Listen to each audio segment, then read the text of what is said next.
Hər vaxtınız xeyir əziz tələbələr. Bugün sizinlə esse necə yazılmalıdır, necə yazsaq daha çox bal ala bilərik, bu haqqda danışacağıq. Və ə, ilk öncə başlayaq essemizin strukturundan. Essenin növündən asılı olmayaraq, istər problem solution olsun, advantage, disadvantage olsun, fərqi yoxdur. İstər agree, disagree və ya opinion essesi. Bütün hallarda essenin strukturu bu şəkildədir. Yəni esse başlamalıdır introduction-dan, daha sonra bodylər gəlməlidir, daha sonra isə conclusion, nəticə gəlməlidir. Ətraflı hər bir haqqında danışaq. Introduction nədir? Introduction giriş deməkdir. Biz girişi çox uzatmalı deyilik. Yəni biz girişdə 3 cümlə danışsaq bizim üçün yetərlidir. Bu 3 cümləni nə əhatə edir? Baxaq.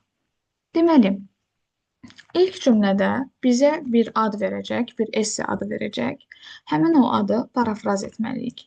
Bizə verilən esse adını parafraz etməliyik. Qeyd edirəm. Parafraz necə olunur, onunla bağlı indi danışacağım. İkinci cümlədə isə bizim fikrimiz soruşulmalıdır. Öz ürəyimiz. Öz ürəyim nədir? Məsələn, onlayn təhsil bəzi insanlar düşünürlər ki, yaxşıdır, bəziləri düşünürlər pisdir və ya əvvəlki illərdə qəbula düşmüş bir essedən danışaq. Məsələn, bəzi insanlar kənddə yaşamaq üstün tuturlar, bəzi insanlar şəhərdə və ya bəzi insanlar outdoor aktivitelər üstün tutur, bəziləri indoor. Sən hansını fikirləşsən, hansını üstün tutursan. Yəni burada bizim öz ürəyimiz ikinci cümlədə verilsə daha yaxşı olar. Məsələn, mən öz vaxtımı outdoor aktivitelərə həsr etmək istəyərdim. Mənim fikrimcə kənddə yaşamaq yaxşıdır, məncə onlayn təhsil yaxşıdır və s. Yəni öz fikrimiz hansıdırsa onu, o iki fikirdən öz fikrimizi yazmalıyıq. Üçüncü cümlədə isə mahiyyəti belə olan bir cümlə olmalıdır. Yəni sırf bu şəkildə olacaq deyə bir şey yoxdur. Sadəcə biz introduction üçüncü cümləsində bilməliyik ki, artıq namizəd bu dillərdə nədən danışacaq. Yəni bu esse bu fikrin hər iki tərəfini müzakirə edəcək, məntiqli bir conclusion verəcək.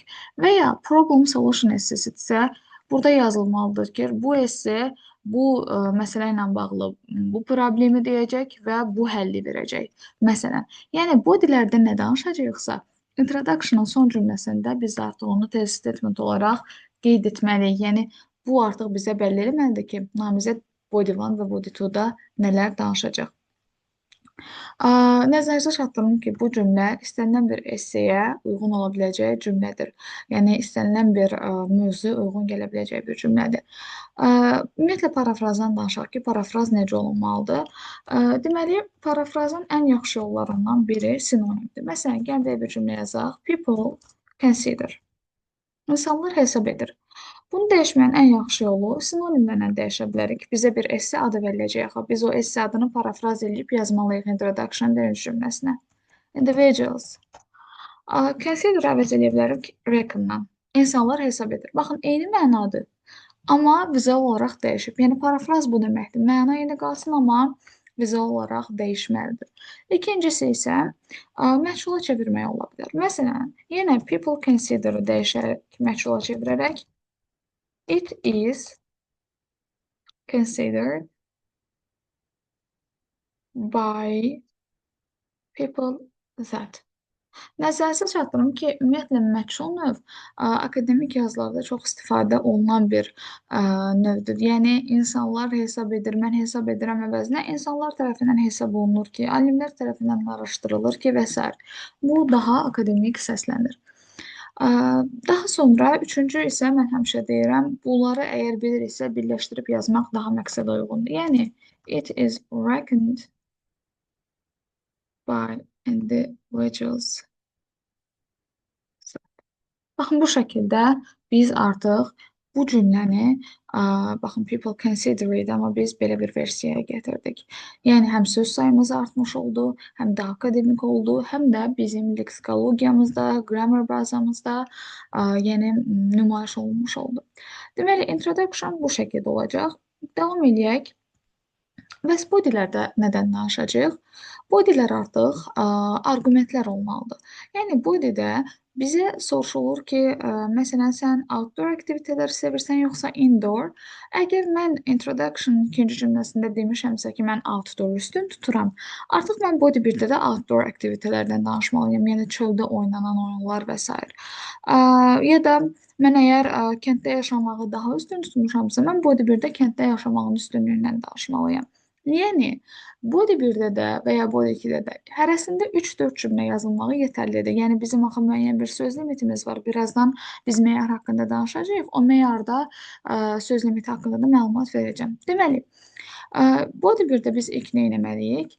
Öz fikrimizi dəstəkləyən arqument verməliyik. Okey, mən bunu seçdim, amma niyə? Sadəcə söz yığını olmamalıdır axı. Niyə mən bunu dəstəkləyirəm? Arqumentimiz nədir? Birinci arqumentimizi veririk. Daha sonra həmin o arqumenti izah etməliyik. Yəni nə demək istəyirəm? Bir cümlə daha artıq verməklə keçirəm bodyyə. Deməli, burada da necə verəcəyik? Bir cümlə arqument, niyəmiz.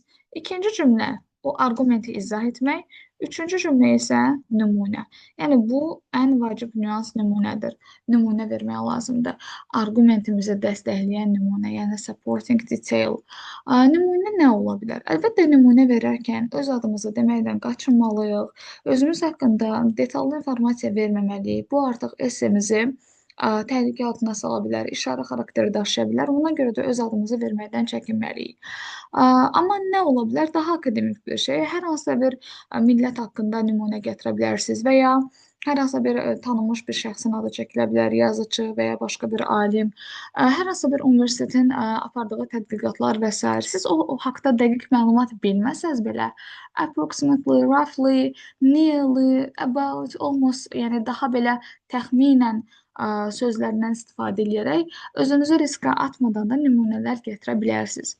Məsələn, Amerikada aparılmış tədqiqat, İngiltərə universitetlərində alimlərin düşüncəsi və s. Nüanslar nümunə ola bilər. Uşaqlar nümunə və arqumenti səhv salırlar. Və bu bir punktu birazdan danışacağıq. Bir punktu ən çox bal verən punktumuzdur və bizə nümunə orada çox lazımdır. Nümunəni yaxşı yazmaq tam bal almaq deməkdir B punktundan. Və nümunə dedikdə bəzən tələbələr arqumentinə səhv salırlar. Məsələn, sizə düşübdür ki, məsələn, texnoloji avadanlıqlar ki var, onlar sizcə bugünkü həyatımız üçün vacibdirmi və s. Əgər mən nümunədə, arqumentdə müəyyən arqumentlər vermişəm, sonra təzədən nümunədə demişəmsə ki, okey, paltar yuyan, toz soran və s. bizim həyatımızı rahatlaşdırır, asanlaşdırır. Bu nümunə sayılmır gənclər. Bu yenə arqument sayılır. Dediyim arqumenti bir də sanki izah verirəm. Arqument başqa, nümunə başqa. Nümunə isə həmin o arqumenti dəstəkləməlidir. Məsələn, sən yuxarıda dəstəklədin ki, bəli, bugünkü həyatımızı asanlaşdırır. Orada biz paltar yuyandan, qab yuyandan danışmağa əvəzinə belə deyə bilərik ki, məsələn, qab yuyan Josephine adında bir xanım tərəfindən kəşf olunub və onun kəşfindən sonra xanımlar öz işlərinə daha çox vaxt ayırırlar, karyeralarına daha çox vaxt ayırırlar. Məsələn, araşdırmalar bunu göstərir ki, daha çox irəliləyiş var xanımların təhsil və karyera həyatlarında. Məsələn, bu kimi avadanlıqlar ixtira olunandan sonra. Bu artıq arqument deyil, bu nümunədir. Həmin o arqumenti dəstəkləyən nümunədir. Keçək body 2-yə. Body 2-də də eyni şəkildə biz yenə bir detal verməliyik, arqument verməliyik, sonra arqumenti izah etməliyik, daha sonra isə nümunə verməliyik həmin arqumentlə bağlı. Yenə eyni qaydada göstərmək istəyirəm. Body 2-də də arqument, izah və nümunə. Sadəcə body 2-də arzu olunan məsləhət gördüyüm bir nüans var ki, magistratura imtahanından gedir əlbəttə söhbət. Biz burada neytrallığı qorsaq yaxşı olar. Yəni, əgər mən birinci bodydə outdoor aktivitelərdən danışmışam, necə yaxşı olduğundan, öz təcrübəmi bölüşmüşəm, arqument vermişəm, nümunə vermişəm, okey, body 2-də də təzədən outdoordan danışmaq, neytrallığı pozmaq olur. Yəni, indoor artıq toxunulmamış qalır. Yaxşı olar ki, biz body 2-də də indoor aktivitelər haqqında danışaq. Yəni o haqqda məlumat verək ki, bəli, bunun da müsbəti budur və s. Yəni neytrallığı qorumaq adına ikinci fikrə də toxunmağı məsləhət görürəm ki, meyarda da birazdan görəcəksiniz ki, leyhinə və əleyhinə fikirlər olsa yaxşı olar. Daha sonra conclusion'a gəldikdə isə biz conclusion'da Bunu bir düstur kimi yazsam, conclusion nəticə deməkdir ümumiyyətlə. Conclusionda biz body 1, yəni body 1-dəki və body 2-dəki fikirlərimizi birləşdirməliyik. Bir və ya iki cümlə ilə verməliyik. Yəni conclusion bir-iki cümlədən artıq olmağı məsləhət görülmür. Body 1 və body 2-dəki arqumentləri birləşdirib bir cümlə şəklində yazacağıq. İndi ümumi danışdıq. Gəlin biraz detallara enək. Məsələn, biz introduction-da başlayanda necə başlaya bilərik ümumiyyətlə cümləyə parafraz etməzdən öncə? Hesab olunur ki, iddia olunur ki, düşünülür ki və s. kimi ifadələrlə it is considered that, it is so that və s. Bu tipli ifadələrlə başlaya bilərsiniz introduction-a. Daha sonra, axı biz dedik ki, biz öz fikrimizi verməliyik introduction ikinci hissəsində, öz rəyimizi bildirməliyik. Bu zaman, in my opinion, personally speaking və s. kimi ifadələrdən istifadə edə bilərsiniz. Mən bu ifadəni daha çox məsləhət görürəm, həm söz sayı etibarilə, həm də səviyyə etibarilə from my point of view və ya elə as far as I'm concerned və s. Bunlar ya da from my perspective. Bunlar hamısı yəni dəyərli, yaxşı ifadələrdir ki, həm söz sayınızı artırır, həm leksikoloji olaraq da bizə D punktunda yəni vocabulary bazası olaraq da yaxşı bal almamıza səbəb ola bilir. Daha sonra bodylərə keçdikdə isə biz bodylərə də başlayanda müəyyən bir transitionlar verməliyik gənclər. Yəni keçid sözlər deyək biz burada. İlk olaraq əvvəla, əvvəlcə, bir tərəfdən, digər tərəfdən bu tipli ifadələrlə başlasaq yaxşı olar. Ümumiyyətlə, bəzən tələbələr düşünür ki, bu sadəcə söz yığınıdır, söz sayımızı artırmaq üçündür. Xeyr, doktorantura jurnalında Dövlət İmtahan Mərkəzinin bölüşdüyü bir kommentariya var ki, transition nədir? Yəni, həmin o transitionlara, keçid sözlərə ehtiyac var, yəni olmalıdır. Bu sadəcə söz sayımızı artırmaq üçün belə boş söz yığını kimi deyil. Nədir? Yəni buna ehtiyac var, yaxşı bal almaq üçün. Əlbəttə biz başlaya bilərik initially, to begin with və ya first and foremost və s. kimi ifadələrlə body 1-ə başlaya bilərik. Eyni şəkildə body 2-də də secondly, furthermore, apart from that kimi ifadələrlə body 2-yə başlaya bilərik. Nümunə verəndə də direkt nümunəyə keçməyə əvəzinə yaxşı olar ki, for example, for instance kimi, məsələn, misal üçün nümunə olaraq as an example bu tipli sözlərlə nümunəmizi verək. Və belə bir məsələ diqqətinizə çatdırmaq istəyirəm ki, yersiz təkrarın qarşısını almaq üçün, məsələn, bir dəfə for example istifadə edəndə, body 2-də də for instance-dan istifadə edə bilərsiniz.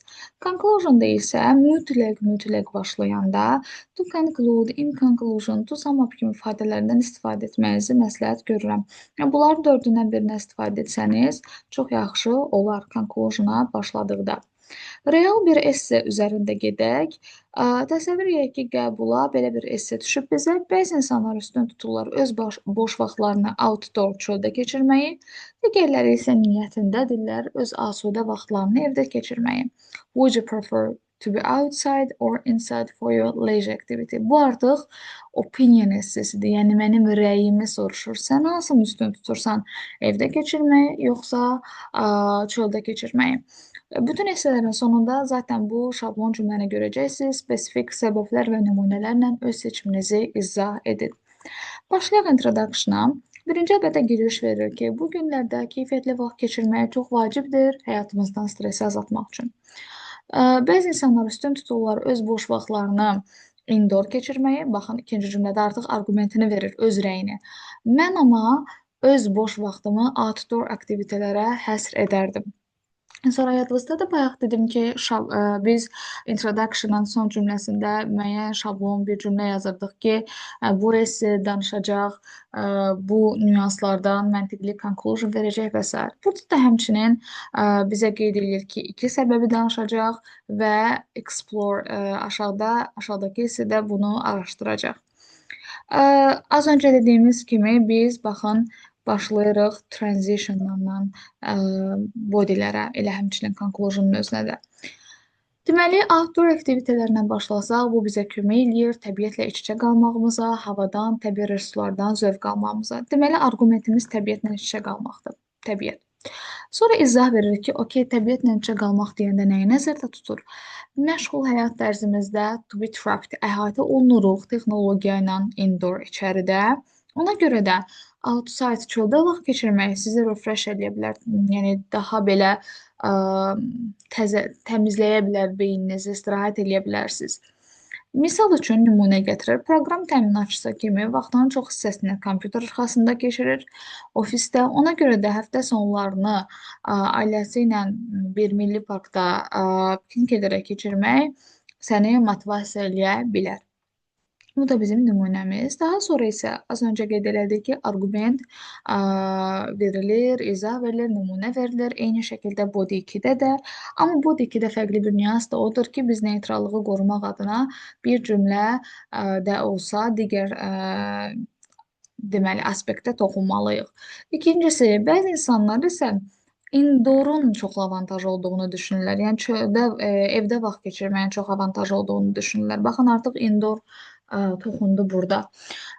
Ona görə də onlar məşğul həyat tərzinin səs-küyündən qaçaraq rahatlaya bilirlər. Baxın, nümunə gətirir. Misal üçün, Kanadada aparılmış tədqiqat göstərir ki, bu insanlar mental vəziyyət cəhətdən daha sağlamdılar. Sonra yerindən öz fikrinə qayıdır burada. Əlbəttə, bu sizin öz arzunuzdur. Bu detalı verə də bilərsiniz, verməyə də bilərsiniz. Bu fakta baxmayaraq mən şəxsi təcrübəm bu şəkildə göstərmir. Birinci kurs tələbəsi olarkən universitetdə vaxtımın əksəriyyət hissəsini video oyunlar oynayaraq otaq yoldaşımla indoor evdə keçirirdim. Ona görə də bütün günü fiziki aktivlik olmadan oturmaq mənə dərk elətdirdi ki, mən gücümü itirirəm və gözlənilmədən kilo alıram. Yəni yenə də öz arqumentinə qayıdır ki, outdoor daha yaxşıdır, amma yenə də indoorla bağlı bir nüansı verir ki, mental cəhətdən daha sağlam oluruq. Və conclusionda dedik ki, body 1 və body 2-dəki fikrimizi birləşdirir ki, biz nəyi üstün tutduq və niyə üstün tutduq. Az öncə qeyd elədik ki, biz outdooru seçmə səbəbimiz təbiətlə iç-içə qalmaqdır. Nəticədə mən inanıram ki, baxın bu enfatikləşdirib artıq nitqimizi. Qısaca I think də deyə bilərdi, I believe də deyə bilərdi, amma I completely, I strongly bu ifadələr çox yaxşı ifadələrdir. I strongly believe. Mən inanıram ki, güclü bir şəkildə vaxtımızı outdoor keçirtmək həyatını müsbət yöndə təsir edəcək və təbiətlə iç-içə qalmamıza, sağlam olmağımıza kömək edəcək. Yəni artıq biz burada görürük ki, body 1 və body 2-dəki fikir bir demək cümlədə toparlanır. Və bir şablon göstərəcəm sizə. Şablon deməyək də, sizə esse yazarkən kömək edə biləcəyiniz müəyyən bir ifadələrdir ki, siz bu ifadələrdən istifadə edərək, rahatlıqla istifadə edərək, istənilən bir esse mövzusunda, necə deyərlər, vəziyyətdən çıxa bilərsiniz, yaxşı bal ala bilərsiniz. Çünki içərisində yetəri qədər transitionlar və keçid sözlər, girişlər və s. var. Baxaq. Məsələn, bugünkü rəqabətçi dünyamızda danılmaz bir faktdır ki, bəzi insanlar tərəfindən hesab olunur ki, deməli, bu bizim essemizin girişi ola bilər. Hətta deyərdim ki, 90% bütün mövzulara uyğun gələ bilər. Daha sonra, bax bu 3 nöqtə hissəsində biz bizə verilən esse adı ki var, onu parafraz edib yazacağıq. Parafraz necə olunur? Az öncə dedim. İkinci, öz rəyimizi bildirməliydik. From my point of view, mənim nöqteyi nəzərimdən, mən hansı fikirlə razıyam, hansıyla narazıyam, yəni o razı olduğumu, baxın, bu hissədə bildirirəm. Daha sonra isə yenə də bu esse bu fikrin hər iki tərəfini müzakirə edəcək və məntiqli bir nəticə verəcək. Body 1-də yenə də on the one hand bir tərəfdən, Body 2-də on the other hand neytrallığı qorumaq adına digər fikirdən danışdığına görə artıq on the other hand deyirik. Digər tərəfdən arqumentimiz nədir onu deyirik hər ikisində. Sonra ikinci cümlələrdə o arqumenti bir cümlə ilə daha artıq izah edirik. Üçüncü cümlələrdə isə artıq biz öz nümunəmizi gətiririk.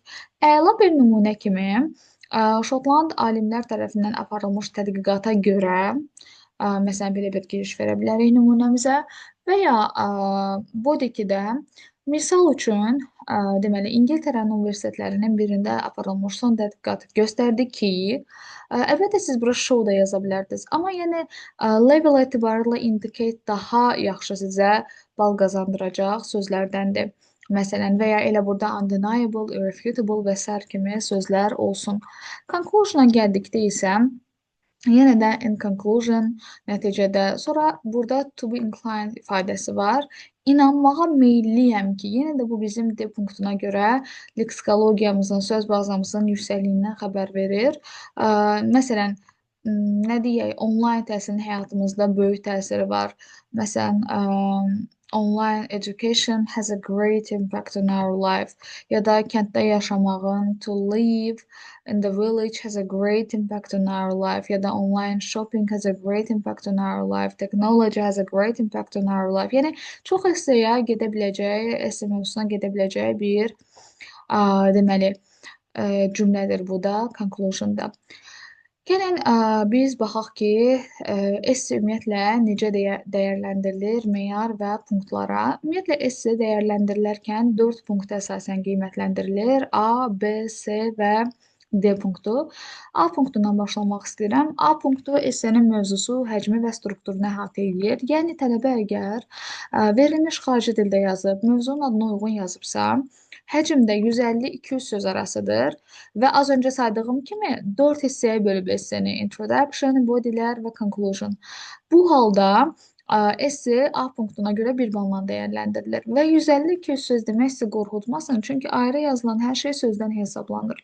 Məsələn, biz adicə a number of deyəndə 3 söz yazmış oluruq ya da nə bilim a lot of deyəndə 3 söz yazmış oluruq. Məsələn, E artiklı, Z artiklı hər şey ayrı yazılan sözdən hesab olunur.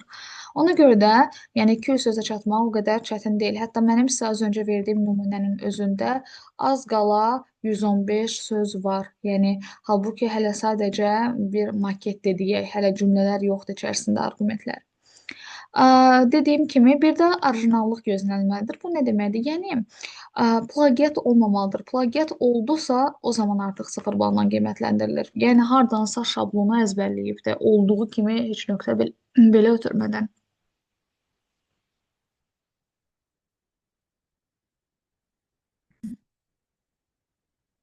Və əlbəttə ki, tərkib hissələri arasında əlaqə də gözlənilməlidir. Və nə zaman ki də 1 bal, yəni A punktuna görə 0,5 bal ola bilər. Yəni söz sayımız əgər 130-dan 150 arasıdırsa və ya 200-dən çoxdursa, yəni 200-dən çox yazmaq da arzu olunan deyil.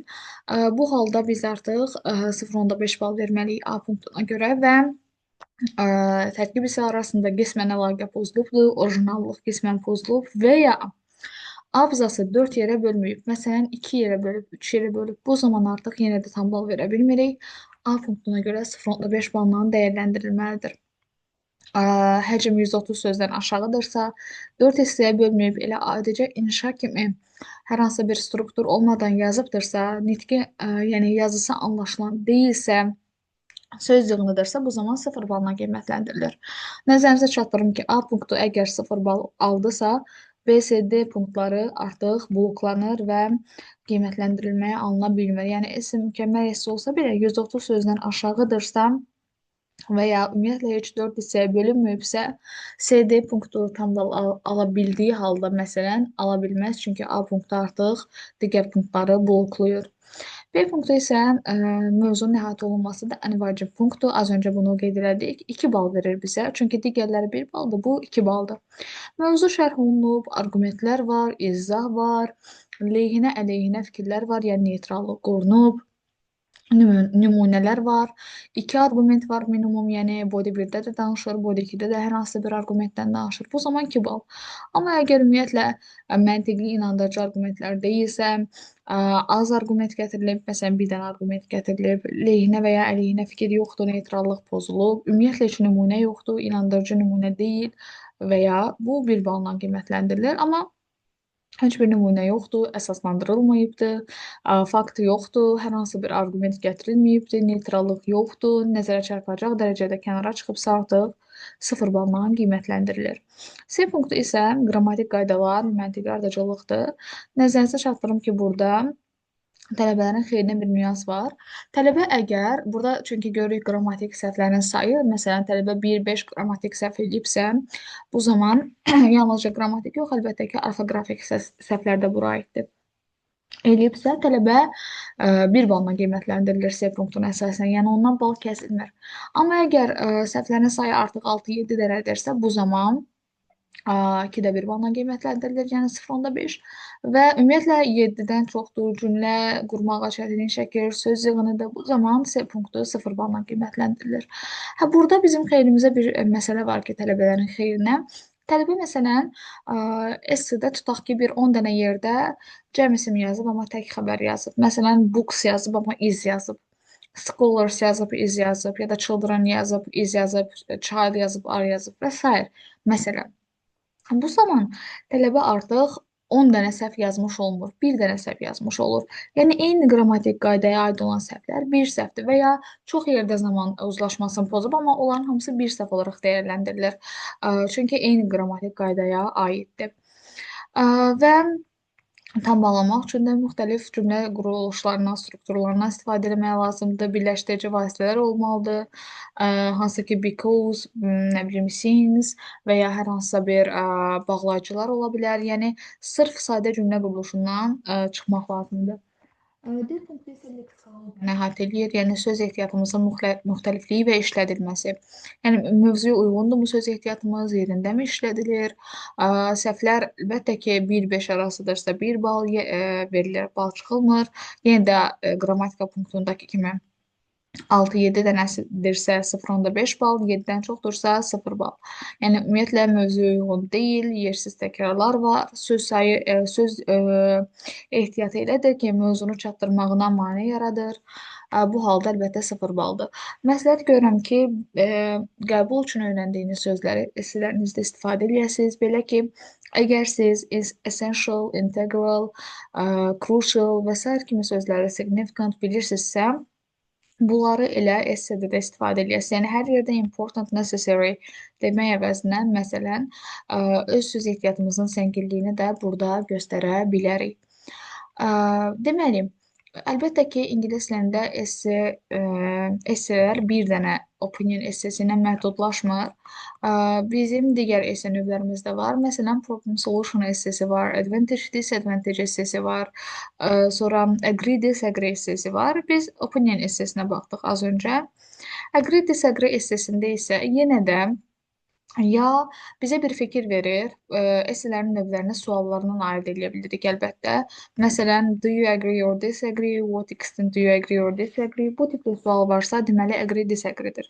Yəni biz burada ya hər iki bodydə razıyıq, ya hər iki bodydə narazıyıq o fikirdən, ya da ki, az öncə dediyim kimi neytrallığı qoruyuruq. Bir bodydə razılığımızı bildiririk, yəni fikrimiz nədirsə onu. Digər bodydə isə digər fikir üçün də bir neçə fikir səsləndirməliyik. Ən azından bir-iki cümlədə olsa qurmalıyıq ki, neytrallığı qorumuş olaq. Ümumiyyətlə, bunu əlbəttə ki, sualla ayırd eləmək olar. Az öncə gördünüz, sizə sual verilmişdi ki, bəzi insanlar outdooru, bəzi insanlar indooru xoşlayırlar. Sən hansını üstün tutursan? Bu artıq bizə iki fikir verir və bizim hansını üstün tutduğumuzu soruşur. Bu opiniondur, yəni bizim rəyimizi istəyir, fikrimizi istəyir. Gəlin bu essenin adına baxaq. İnternet deməli çox effektiv və populyardır. Çox insan buna etibar edir və bəzi insanlar düşünürlər ki, kitablar əvəzinə əsas bilik resursu, təhsil resursu kimi, yəni bu onun yerini alacaq, internet yerini alacaq. Siz bu fikirlə razısınız yoxsa narazı? Artıq bizə iki fikir vermir agree-disagree hissəsində. Bir dənə fikir verir. Yəni internet kitabların yerini alacaq. Sən bundan razısan yoxsa yox? Yenə də az öncə izah etdiyimiz qaydada gedir hər şey. Razıyıqsa niyə razıyıq, narazıyıqsa niyə narazıyıq? Bu şəkildə. Agree-disagree hissəsinin, yəni opinionun fərqi budur. Bizə bir dənə fikir verdi burada. Bir dənə fikir verir ki, internet kitabın yerini alacaq. Razı ya yox. Amma digərində deyirdi ki, kənddə yaşamaq yoxsa şəhərdə yaşamaq, hansını üstün tutursan, məsələn. Daha sonra advantage, disadvantage essesinə baxaq. Məsələn, burada da sualından yenə biləcəyik ki, hansı essedir. Məsələn, avantajları nədir? What are the advantages and disadvantages? Ya da discuss advantages and disadvantages. Burada avantajlarını və dezavantajlarından danışın, müzakirə edin və s. Burada da gəlin yenə ayırd edə bilək esse növlərini. Baxın, belə bir essedir. Son illərdə onlayn təhsil çox populyarlaşıb. Bunun avantajı nədir, dezavantajı nədir bu fenomenin? Siz nə edəcəksiniz burada? Body 1-də onlayn təhsilin avantajlarından, Body 2-də dezavantajlarından danışacaqsınız. Yəni burada artıq bizim fikrimiz o qədər də önəmli deyil. Yəni bizim fikrimiz nə olur olsun, biz artıq məcburuq bu şeyin həm avantajından, həm də dezavantajından danışmağa. Yəni biz Body 1-də istəyirsiniz dezavantajla başlayın, istəyirsiniz avantajla başlayın, amma bütün hallarda hər ikisinə toxunmaq lazımdır. Artıq bu neytrallığı pozmaq və ya öz fikrini bildirmək məsələsi deyil. Bu essenin növüdür. Bizə deyir ki, onlayn təhsilin avantajı və dezavantajından danış. Bir bodydə avantajından, digər bodydə isə dezavantajından danışacağıq. Bu advantage disadvantage essesidir. Daha sonra isə problem solution essesinə gələk. Problem solution essesində də yenə sualından bəllidir ki, essenin növü nədir? Baxın, bizə deyir ki, ə, yəni bu məsələdən hansı problemlər yaranır və biz onu necə həll edə bilərik? Ya da elə eyni nəticəyə gəlir. Biz bu problemi necə həll edə bilərik? Problemlər nələrdir? Eyni hamısının tərcüməsi mümkün həll yolları nələrdir? Bununla associated, yəni əlaqələnən problemlər nədir? Mümkün həll yolları nələrdir? Baxın, bu tipli cümlələri görəndə bilirik ki, problem solution essesi yazacağıq. Problem solution essesində isə yenə də necə biləcəyik bunu, necə yazacaq daha doğrusu, bizə bir nümunə veribdir. Bəzən tələbələr elə bilir ki, problem və onun həlli hissəsində problemin özünü verir. Yox, problemin özünü vermir bizə. Bizə problemi yazmağımız istənilir. Necə özünü verə bilər ki? Gəlin bu nümunəyə baxaq. Deməli, baxmayaraq ki, bir sıra İdman zalları var çoxlu. Sedentary, yəni oturaq həyat tərzi populyarlıq qazanıb müasir dünyamızda. Problemlər, bununla qaynaqlanan problemlər nələrdir və həll yolu nədir? Yəni burada əsas demək istədiyim odur ki, bizə problemin özünü tapmağımızı deyir. Bizə səbəbi veribdir. Səbəb verilir. Deyir ki, indi problemi sən tap və həllini də sən tap. Deməli, oturaq həyat tərzinin yaratdığı problemlər nələrdir? Əlbəttə ki, biri olacaq obezity. Yəni artıq çəki. Bizə bunu verir və həllini istəyir. Daha doğrusu problemi verir və həllini yazmalıyıq. Həllimiz nə ola bilər? Gəzmək, velosipeddən istifadə etmək, sağlam qidalanmaq və s. Deməli, bu da bizim həll yolumuz. İndi digər bir hissəyə keçid eləyək. Bu problem solution'dur. Yəni body 1-də problemdən danışacağıq, body 2-də onun həll yolundan danışacağıq. Daha sonra isə məsələn cause and solution. Burada artıq problemi özü verir bizə. Birinci essenin suallarından başlayaq. Hardan biləcəm ki, cause and solution'dır, səbəb və onun həllidir? Bizdən soruşur, səncə səbəbləri nədir? Necə həll oluna bilər? Hansı həll yollarını təklif edirsən? Və ya bunun həlləri, səbəbləri nədir? Necə həll oluna bilər? Kimi bizə burada elə hamısını demək olar tərcüməsi eyni yerə gedir. Bizdən səbəb istəyir və həlli istəyir. Burada artıq tələbələrin qarşıladığı bir məsələ var. Problem solution'dan cause and solution. Burada artıq bizə problemin özünü vermir. Burada daha doğrusu bizə bayaq səbəbi verdi, oturaq həyat tərzi. Dedi ki, bu oturaq həyat tərzinin yaratdığı problem nədir? Obesity. İndi bizə problemin özünü verir. Baxın, obesity-ni verir bizə. Deyir ki, bizim obesity deyə bir problemimiz var. Bunun yaratdığı, yəni bunun səbəbi nədir? Necə yaranıb? Biz də bunu deyə bilərik ki, oturaq həyat tərzi vasitəsilə yaranıbdır. Deməli, əksinə oldu. Bayaq bizə səbəbi verdi ki, oturaq həyat tərzi deyə bir şey var. Hansı problemi yaradır? Dedik obesity. İndi də bizə obesity problemin özünü veribdir. Deyir ki, yaxşı, bu obesity-nin yaranma səbəbi nədir? Biz də dedik ki, oturaq həyat tərzi. Məsələn, amma bu ikidə yenə də həlli soruşur bizdən. Həll yenə də eyni qala bilər. Məsələn, sağlam həyat tərzi, sağlam qidalanma, gəzmək, idman eləmək və s. Deməli, və ya just a solution, yəni burada artıq nə problem var, nə problem istənilir, nə həll istənilir. Bizə problemin özünü verir və həll yollarını istənilir. Bunda yenə sualından başa düşəcəyik ki, bu problem necə həll oluna bilər, bu situasiya necə inkişaf elətdirilə bilər, hansı həll yollarını təklif edirsiniz. Yəni artıq fikir verirsinizsə, burada bizdən nə problem soruşur, nə həll soruşur. Body 1 həmin bir həll yolu təklif eləyir, body 2 başqa bir həll yolu təklif eləyir. Məsələn, yenə də eyni bir dənə baxın bu esse adına. Çoxlu idman zalları olmağına baxmayaraq, oturaq həyat tərzi populyarlıq qazanıb müasir dövrümüzdə. Həll yolları nələrdir? Artıq burada məndən nə problem istəyir, nə səbəb istəyir? Həll yolları istəyir. Məsələn, fitnessin sayını artırmaq, insanları agah eləmək, məlumatlandırmaq, advertise və ya gəzməyi, nəqliyyat vasitələrindən az istifadə eləməyi məsləhət görür. Yəni bu artıq birbaşa həll yollarına fokuslanıbdır. Ə, Və növbəti bir essemiz isə cause and effect-dir. Burada da bizə bir yenə problemi verir. Məsələn, bayaqki məsələyə qayıdaq. Elə problemimiz olsun obesity. Obesity deyə bir problemimiz var. Bunun səbəbi nədir? Yenə səbəb nə ola bilər? Oturaq həyat tərzi, sedentary lifestyle. Burada artıq bizdən onun həllini istəmir. Deyir, effekti nədir? Yəni bu obesity nəyə yaradır? Təsiri nədir? Məsələn, deyə bilərik ki, xəstəliklər. Cause and effect testisi olduğunu hardan bilirik? Baxın, sualından. Əsas səbəbləri nədir? Səbəb və əsas effektləri nədir? Məsələn, yenə də nümunəyə baxaq. Məsələn, bugün artıq çəkili olmaq, daha çox insan artıq çəkilidir. Sizcə əsas səbəblər nədir və əsas təsirləri nədir? Baxın, həll yolu yox. Bunun yəni nəticəsi nədir? Deməli, səbəbi ola bilər passiv həyat tərzi, yəni oturaq həyat tərzi, təsiri isə ola bilər sağlamlıq problemləri. Yəni, bir də qısa özət keçirəm. Agree disagree hissəsində bizə bir dənə fikir bildirir. Deyir ki, elə bunun üzərində danışaq. Agree disagree hissəsində bizə bir fikir bildirir ki, onlayn təhsil çox insan deyir ki, yaxşıdır. Sən nə fikirləşsən bundan bağlı? Biz də öz fikrimizi bildiririk. Opinion hissəsində isə bizə iki fikir bildirir. Məsələn, onlayn təhsil yoxsa ənənəvi təhsil. Biz öz fikrimizi seçirik ikisindən birini. O arqument üzərində danışırıq və digər advantage, disadvantage-də isə elə bir seçim şansımız yoxdur. Onlayn təhsilin avantajları və dezavantajları deyirsə, yəni biz artıq bir bodydə avantajlarından, digər bodydə dezavantajlarından danışacağıq. Problem solution hissəsində bizə problemi vermir, səbəbi verir. Deyir, oturaq həyat tərzi deyə bir şey var. Yaratdığı problem nədir? Biz body 1-də problemdən danışırıq, body 2-də onun həll yolundan. Və cause and solution var. Yəni burada artıq bizə problemi verir ki, obesity deyə bir problemimiz var. Bunun səbəbi nədir? Burada artıq dedik ki, oturaq həyat tərzi. Birinci bodydə səbəbdən danışırıq, ikinci bodydə onun həll yolundan danışırıq.